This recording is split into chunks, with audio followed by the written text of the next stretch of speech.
understand that their job by default is to win. That's it. There's no second place when you go to war with people, right? There's no second place when you merge with an adversary aircraft. It's him or you. So by default, you win. And if you can't win, then this isn't the job for you.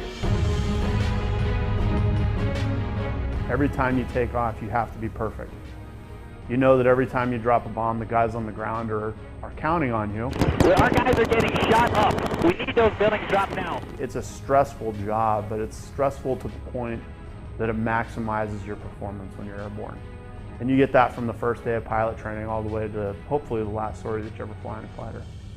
We have a lot of students that go downrange. 4 months from leaving here, they're in Afghanistan and they're doing exactly those things. They're dropping GBU-12s on folks, dropping GBU-38s, or they're down doing operations in Syria. So we try to make it as realistic as we can for these guys because we know that there's a good chance that when they leave here just a few months later, they could be downrange doing the same things. I love being an instructor pilot here because I get to shape those guys. As soon as they show up, those are my guys to turn into the fighter pilots that I know what it's going to take for those guys to be successful in the Air Force.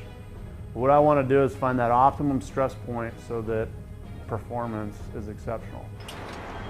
And I remember my IPs doing that to me too. And it was, you'd get done with a day and you're like, man, that was awesome. You'd get done with a day and you're like, that was horrible, but I'm going to get better. 26,000 hostile, single contact. You have to kind of try to instill in them that warrior spirit. You want these guys to learn to be aggressive, how to maximize and max perform the aircraft. And there's a lot that goes into it. And again, it's that shift, it's that mindset shift from I'm flying an airplane to fly it like a fighter. If you want your nose to be over here so that you can get your gun on to kill this guy now, pull and get your nose over there.